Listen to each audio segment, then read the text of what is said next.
Okay. Grilling them, that's what you. I I know. know it. All right, let me introduce our next guest. This is Rick Davis. Ricky Davis. I can't call you that. He seems like everybody else. I love Lucy. I got stuck as a kid. Ricky. So Rick and I met a couple of years ago. Similar story. When I tell you guys find your team, you want to find the most prominent person out there. So when I did some research, he was the guy in Rockford. He got what? A couple thousand properties. couple thousand units we manage, yeah. That they manage, and a bunch of them that are his own. So he's an absolute genius when it comes to managing the properties, finding the rentals, understanding the demographic, where to go, where not to go. So we're going to have him share a bit about, I don't know, I guess you can talk about anything you want to. There's no lack of words between us when we get talking. But maybe share how you got into the business, why you picked the niche that you've picked, a bit about property management, and then of course we'll have a lot of discussion around it. Well, I started out, I worked 30 years with Hostess Cake as a delivery driver. I owned my own route, and I worked from 3 in the morning till noon, and I had a lot of free time on my hands. Well, my kids started playing club volleyball, and I had one that was golfing, and it was an additional $25,000 a year to send these kids to do all the, we're traveling states all over, so whoever has kids that's doing it, you know what I'm talking about. So I started getting into flipping houses because I'd be done with work at noon. I'd go by and flip a house from 1 to 4 or 5, and I was home before the kids and their wife got done with work. So I was never missed, I was just only tired all the time. You know? So if I could do 1, I could do 2. If I could do 2, I could do 10. If I could do 10, I could do 20, and then I get a crew, and then they stole from me, and I had to fire them, start all over. So that's the problem. When you get too big too fast, you can't control it. So just remember when you're building your team, slow. Because if you get too much, then you can't service what you have, and then people start taking advantage of you. And I've had it a couple of times, but now, but that's how I got into real estate. And what happened was, one of the realtors that I used to use, because I always used a realtor before I became one, and I told her, here's what I need from you. I wanted him or her to be single that could go, and I don't mean to pick on anybody, but because I wanted to call at 10 o'clock at night, I wanted somebody there to open the door. If I found a deal, I wanted somebody to be there. And I found this one realtor, and we bought about 60 houses from this person this year, made her realtor of the year, and so every time I called, I said, go open the door, sit in the car. I don't need you for anything else. I just need you. So I thought, wait a minute, why do I even need her? Because if I can become a realtor myself, I can get the codes and go in, pay myself the commission. When I sell it, save 3 or 4%, whatever it is on the back end, and it worked out pretty good for me. So then all of a sudden, things kind of hit a slowdown on selling properties, as we all know when the big boom came. I became a landlord. I was flipping, I had 10 or 20 houses, I had a ton of equity else, and I got caught no cash. So I decided, I have to become a landlord, which I knew nothing about, so I didn't want to be. And by attrition, I ended up learning everything there is to know about it, ended up writing a program and a book that you might see out on the market here shortly, and we're putting it in multiple states, because I know everything there is to start with, how to get them in the system, get them out in the courts, get them out, and get the property back quickly. In Rockford, I can get it back in 18 to 20 days. Wow. Quickly. Yeah, if I have zero tolerance. If you can do it there, you can do it anywhere. Evictions, yeah. So all this started playing a part, getting into, I became a realtor, then I became a landlord, then all of a sudden I said, wait a minute, people are saying, you're doing a good job, you manage your own, why don't you manage ours? And I said, well, do I really want to go down that road? And my broker said, go find a pole, beat your head up against it 3 times. If you want to do it, I'll help you. And part of it was luck, and part of it was timing, because the market was crashing. People couldn't sell anything. So they had to hold on to it and put tenants in it, so I was in the perfect storm. And I started out with like 1 property. I've doubled my business for the last 8 years. When most people are talking about how everything's falling apart. Yes, so this year's going to be hard. It's hard to double 2,000 now. If Margaret helps me get to 1,000 in Elgin, and what I picked up in Rockford, I might have 1 more year of doubling, which is it's getting to the point where it's unbelievable. So, but in order to do so, I have a team of over 40-some people. That I have a maintenance supervisor. He has an assistant. I have an office manager. I have a leasing manager, and I have some of the best staff. Every staff member I've handpicked from another company. I went out and said, hey, you're working at this real estate company. They're not doing any favors. Here's what I can do for you. Come to work for me. What do you need? And I put them in that position, and that's how I picked every person on my staff, except for my wife and my daughter. So I didn't have any choice there. But the nice thing about having family in your business, they keep an eye on your business. If you got a spouse or who's ever, spouses in here, the nice thing to have somebody like you two, when you get out of line, Jeff reels you in. Exactly. Why does everybody think that? Because you're in orange. They all know. So, and so property management, right now, short sale foreclosure, bankruptcy, property management is gonna be here. Rentals are still gonna be here. People cannot get what, I'm looking at, if you go through foreclosure, bankruptcy, you're still gonna have 2 to 7 years where you might not be able to buy it then. Depends upon what program. If you talk to different bankers, they'll tell you different numbers, and everyone's a little different. So they have to rent. Does it make them bad people? They lost their job, something medically happened to them, they got a divorce. Bad things happen to good people. And my job is to figure out what and why, do the homework, and tell them if you own a house. What's your name? Liz. Liz? I got this great couple, lost his job, he was an engineer, company moved out of town. His credit got bruised for about 4 or 5 months, so he found another job. He's still back in engineering. Would you rent to him? Now, if I presented it to you like that, that would be a good thing, wouldn't it? Yeah. Yeah, so see, that's what we have to, but everybody just looks at the application and doesn't go a little further. There's always a story. And sometimes the story, we'll do a circuit clerk background check, we'll do a sex offender, we'll do a criminal, I'll get their pay stub, I'll do all that good stuff that you're supposed to. But track back the story. Sometimes these people, they just need a second chance, and they'll end up being a buyer for it. If you were a broker, if you were gonna sell them the house, or you can sell them the house that you rent. So a lot of these things tie into part, and I'm kind of like the hybrid broker. I was a realtor, we transitioned to broker, I am a managing broker. So I run my own company called State Line Realty, and I have State Line Rental Properties. So we do a little bit of everything. I do wholesaling, I do flips. I'm on my 82nd flip right now. So I have 4 stints in my heart to prove it. So, yeah, so it's not all about, even though Margaret And thinks. then he that- took a week off. I did take a week off, in the hospital. So, but you don't have to, stress is the biggest killer in most people. You gotta have a team. If you're trying to do everything yourself, you just can't do it. Like wholesaling, Mark, it's a great idea. You guys, there's a lot of deals. If I get a deal in a certain town, I don't know the town. I'll pass it to somebody. Now, I buy a lot in Rockford, but I can't buy them all. I'll pass them along to people. So, the key with property management is, if you have a job, there's no way you can manage your own property when you start getting over 10 units. But you just can't do it, because you get a call in the middle of the day and you got one of those jobs. Not everybody has a job that can run off in the middle of the day and go take care of the problem. Some people do. I know I can do it, but could you do it? Do you have a job? No. Well, I stay home. Okay, so you have some time. You could do it if you had to. I could, yeah. Right. But do you want to do it at 2 in the morning? No. There you go. No. So. Or would you miss your kids' practice to go No. do it? So Yeah. you do have a job. I do. I just Right. don't get. I don't get a paycheck. Right, but so you have things you have to do. Oh yeah. Okay, so that's kind of how I look at property management. We try to keep it simple, so we have everything. I have grass cutting, snow plowing, everything is in-house. You name it, we have it, we can do it. So if we can't, it's a rarity. So by doing so, we can keep the costs down for property management. That's what you're looking for. As a landlord or whoever, I got to keep my costs down to be profitable. And if it's profitable, guess what? I'll buy more. And if I make you profitable, why wouldn't I want to do more?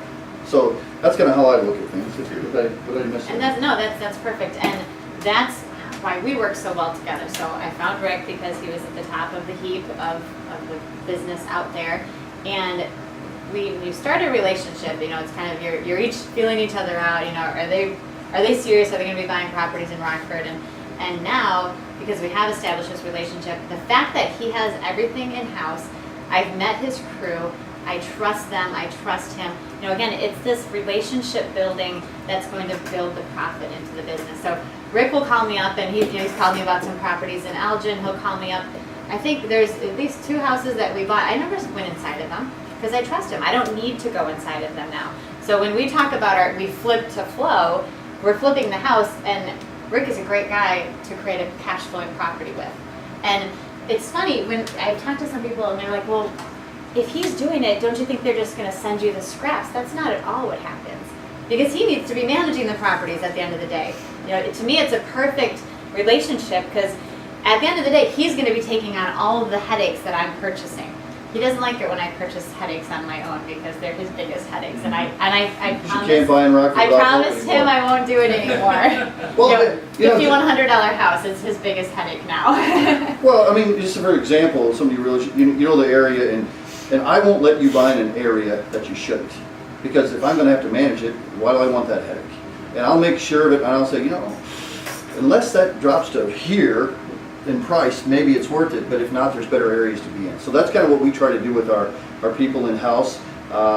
I want you to be profitable because then again, you know, the more properties I get, I make money. And it works out pretty good, but you don't wanna have to worry about the properties. No, I don't, I love that, I literally don't need to know anything about it. I enjoy knowing parts of it, so Brian, who's your you call him your maintenance supervisor, Mhm. he's so good and so honest and so diligent about things. So I'll meet him out there periodically, like with this big, we have a complete gut rehab that they are handling on their side as the property managers, because they're gonna be renting it. So they do such a great job that, you know, I don't need to be stressed out about it. I know that they're on top of it. They're the one I told you the story about the going to the sewer to the street. They dug it up. It was literally a text message, you know. I didn't have to make any decisions about it. I knew that they were on it. I knew that they were making the decisions. They were handling everything for it. So just, if I had the number of properties that we had without Rick, and I've gone through some other property managers, I would be a disaster. I wouldn't sleep, I'd be stressed out.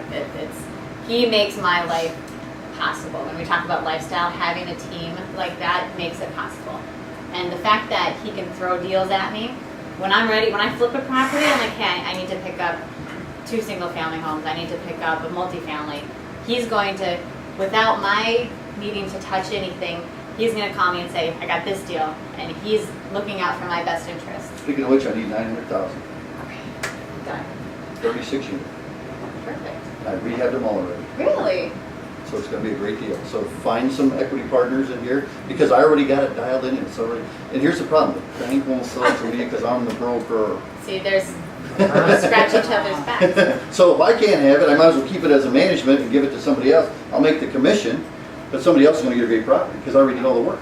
It took me 1.5 years to dial in this 36-unit property, to go through and get rid of the dead wood. You know, we had, what was it, 20 vacants, and the rest were not paying. So that's what I got handed. And now what does it look like? Now I have 2 vacants, and everybody's paying. And did you Where is increase it? the rent? Increased the rents and flipped every unit, and when we show it, it runs just like that. Where's? Where is it? Margaret's first choice. So you have to talk to her. So you have to talk to her, Well, but I it's don't have 100, but. it's 1.2 is what they owe, and everybody, the owner died. This is Wait. these are, I'm like, It's not, what's that before? no. Okay. So just so you know how this works, the owner died, he was part of a group, and the other group members do not want it.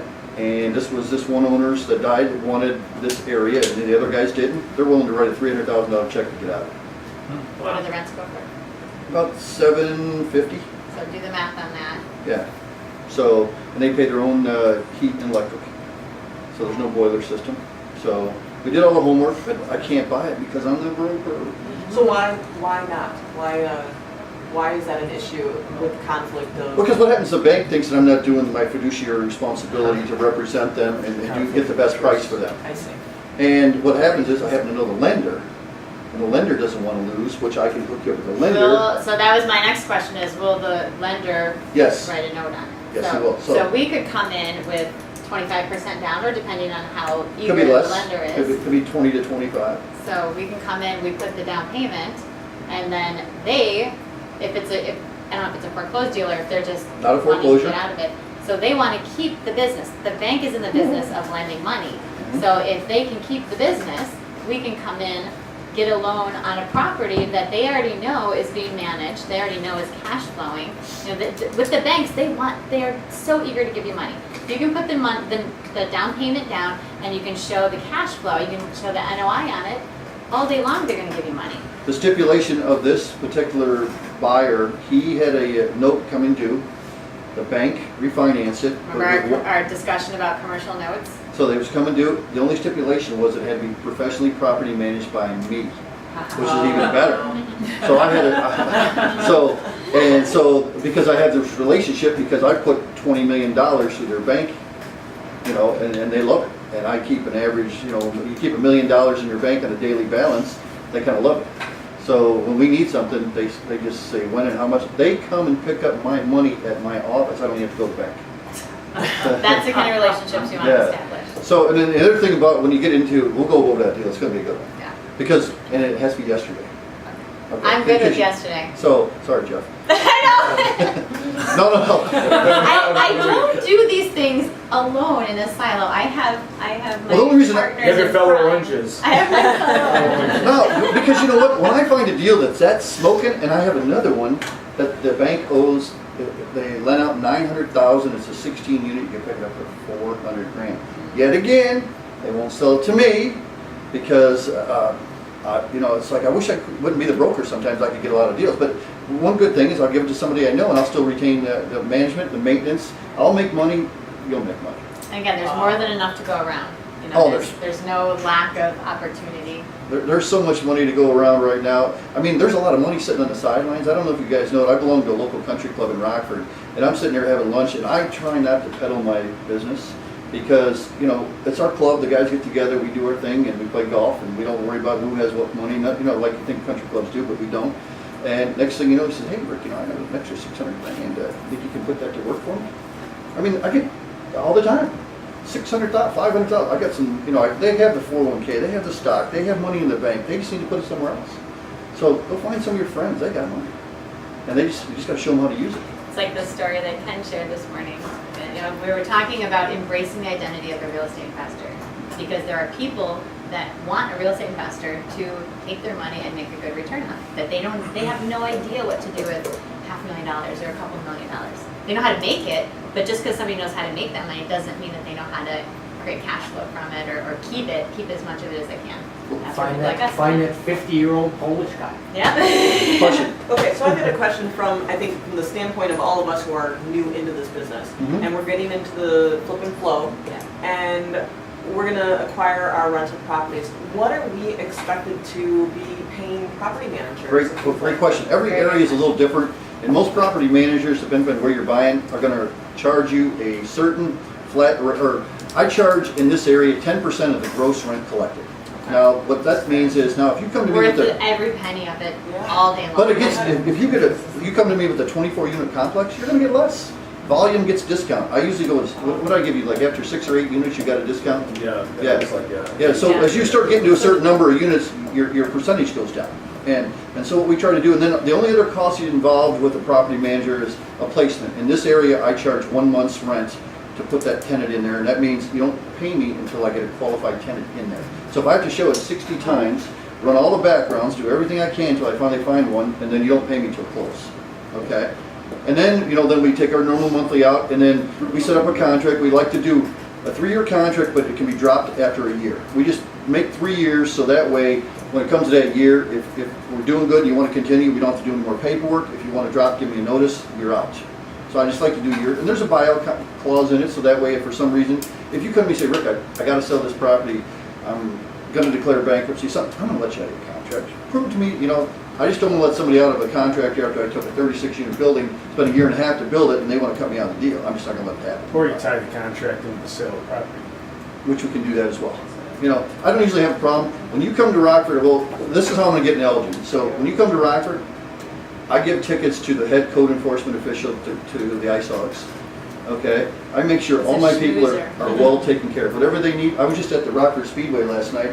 I bought the whole booth and I had 60 people in there. You know what it cost me to feed 60 people and alcohol for 60 people, or influential people?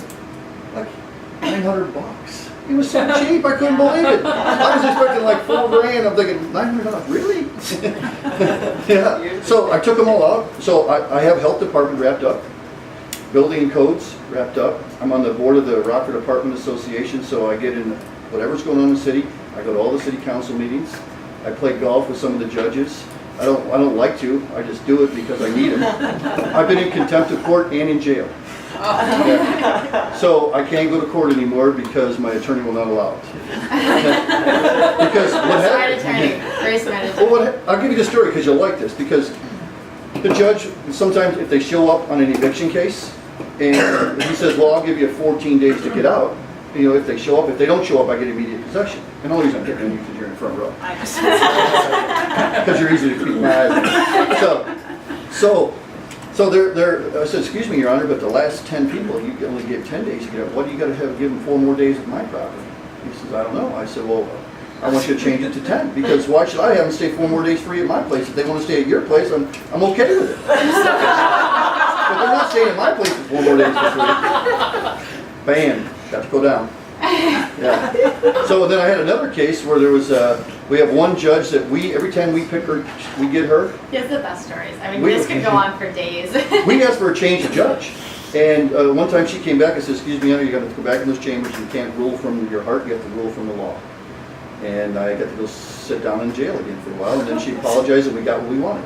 So, but you know what? We fight for your money because I know that system of the eviction and how the courts work. I know it front to back. I can't go anymore, but I know how it works now. But since I'm a corporation and a property manager, I have to send an attorney in my place, and our attorneys, we get preferential treatment. You know, court system, it's attorney driven, right, Jeff?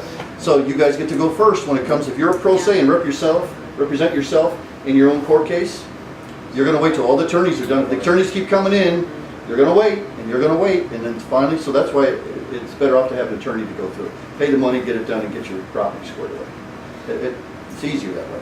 So getting back to the rental side, here, anybody that has a JOB, quit it. Fine, get some rentals, get out of it. Amen.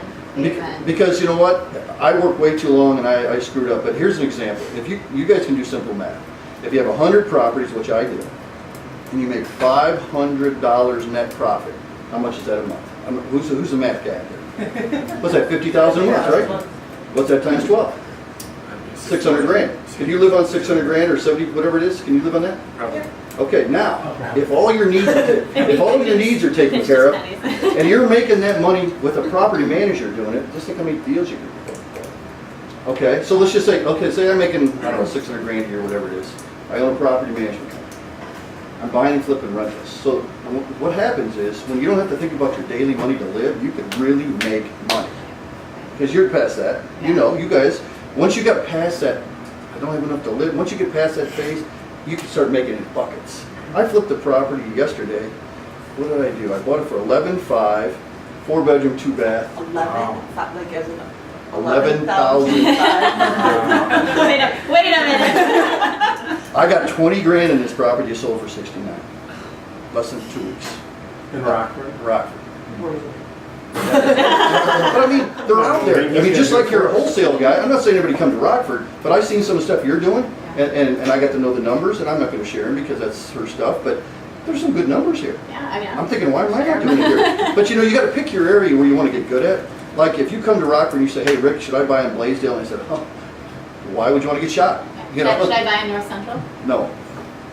Should you light it on fire? Yes. No, get a bump. That's like, But you know what? You know, we all, here's what I tried to talk her into, and I'm going to pick on her since she You did. pick on me, please. Okay, because nobody I haven't picks had on enough her. of it today. What was probably, I don't know if you can remember the first thing I told you when I saw what Burn you it. should do with I it. think you should burn it. And then what the next thing I said, you should sell it and lose money and get out. Yeah, And that was, What was my suggestion? same thing.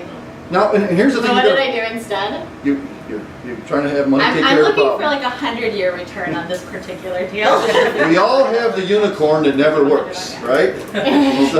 So and The horn keeps falling off and I keep trying to glue it back on. well, there's a sign in my office. If you guys ever come in, it says next. And what happens if I go to a deal or something's not working, and I don't try to make a deal. If I'm trying too hard to make a deal, I don't want it. Next. Go to So the next this person. was our first house that we bought in Rockford Yeah. before I met Rick.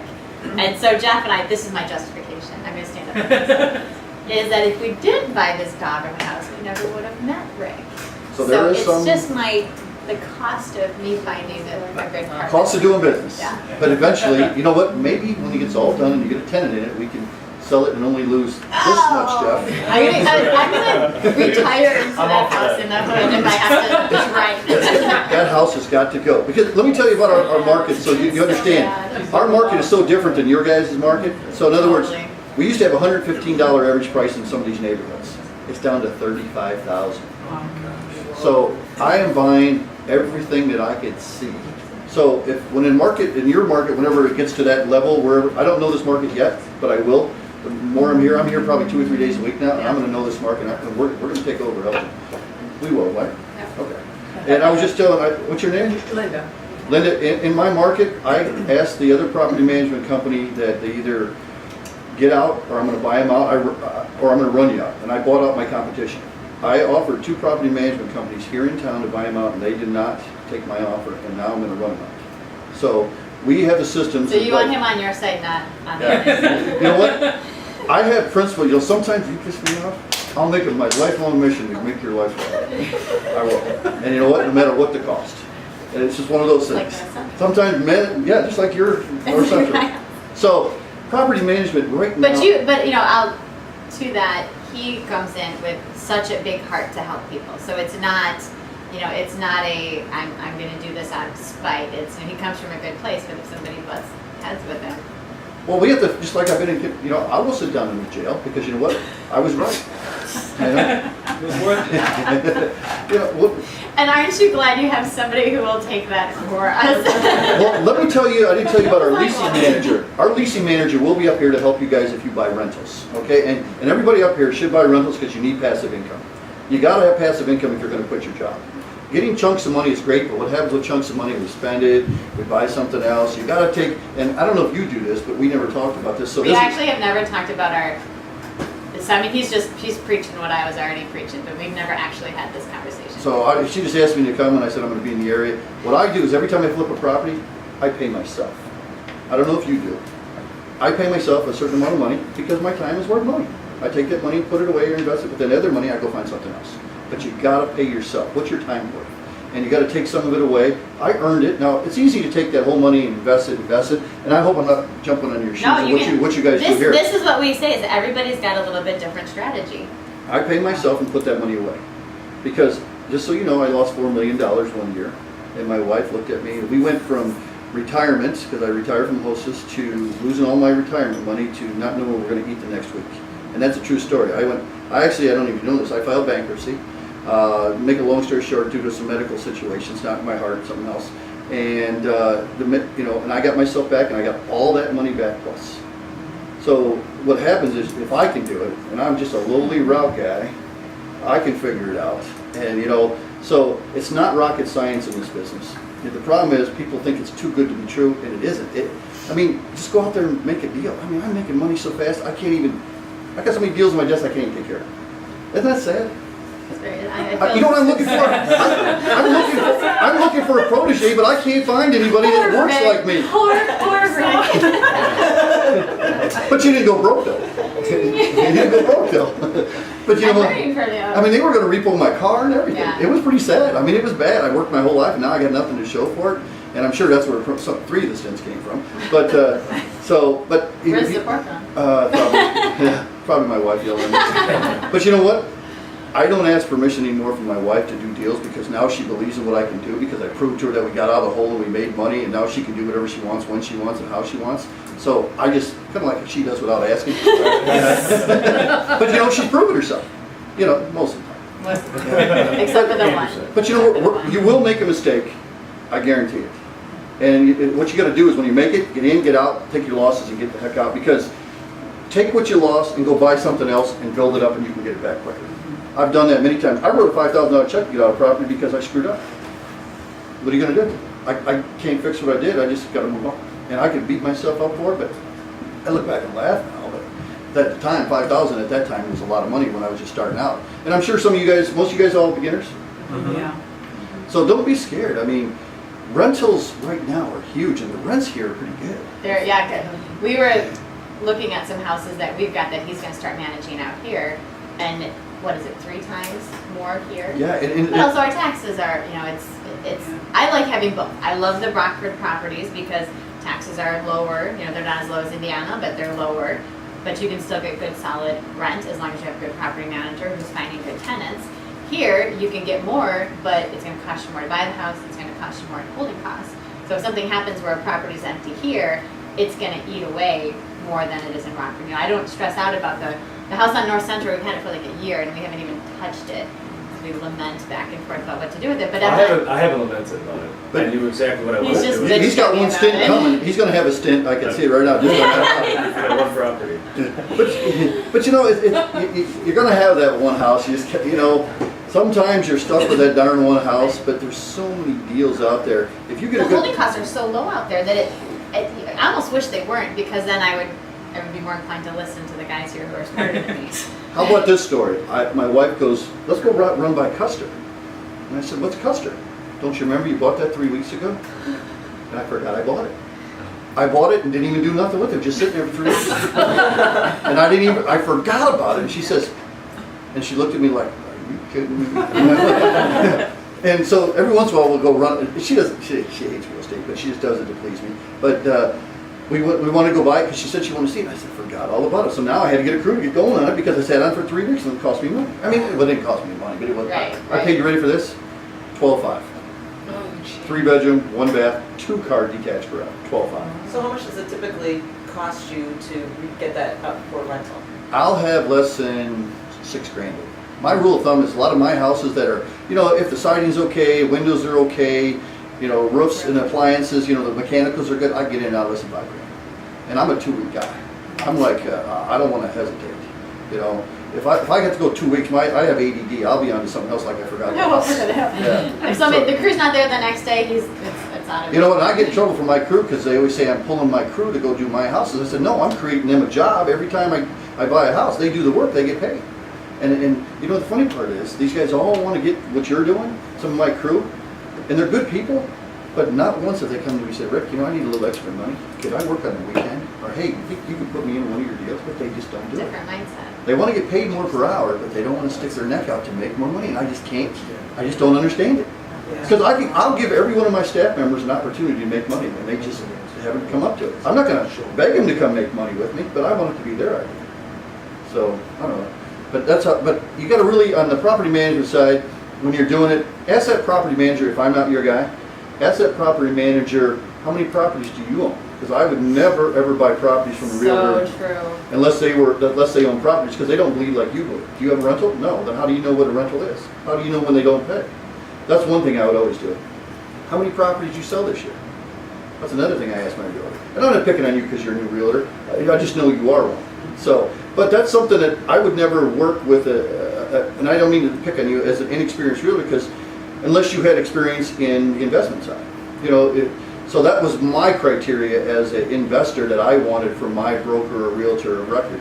That was one other thing. And then, okay, tell me some of the landlords that you currently manage for so I can go call them and see if they'll give you a good reputation. You know what I do in my office? If you want to get anything in my office and ask me about any one of my landlords, you can come in. We have a fireproof room with all the records in it. All the landlords are in there. You can pick a file out, anyone, call anyone you want. Now, if you ask me for references, sure, I'm going to give you my best guys. Why wouldn't I? I mean, it only makes sense. Why would I want to give you somebody who's unhappy with me? Now, are we perfect? No. Do we try? Yes. I mean, nobody's perfect. I always go up here, and if I can get in here, I'm happy. Are there mistakes? Things happen. I mean, We we're have this human. saying, raise your standards, lower your expectations. So you have a standard up here, but don't expect it to be up there. Be happy with it good, with it really good. But you expect it to be up here, you'll be disappointed, you're gonna get frustrated, you might never make progress because you're waiting for perfection. If we have a $30,000 house and you're spending 3 months and there's nothing physically wrong with it, you're spending way too much time. You got to get in and get out. Now here's an example. When I walk through an investment property, if I'm there 3 to 5 minutes, that's about all I get. I'm in and out the door. When I get out of the car, I'm looking at the windows, the roof, the foundation. Boom, before I even get in the house. Next thing you know, I don't even care about the living room. I'm going right to the kitchen. Do I got to gut it? Then I go right down to the basement to see, is the furnace in shape, water heater? That's what I'm looking for. Bing, bing, bing. Out the door you go. And I already know that market. I already know that street. I know how much I can sell for and how much rent I can get for. So 3 to 5 minutes. If you go with me as a realtor or as a client, and we look more than 4 houses, I'm not your guy. I always tell people I'm a professional, not a professional taxi cab driver. So I'm going to narrow it down to 3 or 4 houses ahead of time, so we do our homework on paper, so we don't spend our time out on the street. So if somebody came to you, they'd give you your budget and say, this is what I've got, this is what my total budget. And I'll tell you if I can make it happen. And the nice thing you're going to find about me, I'm pretty honest. And I would say, no, it ain't going to happen. I'll give it to you. I'm not going to, string you along and try to get you for more money. We make enough money what we're doing that I don't have to create work.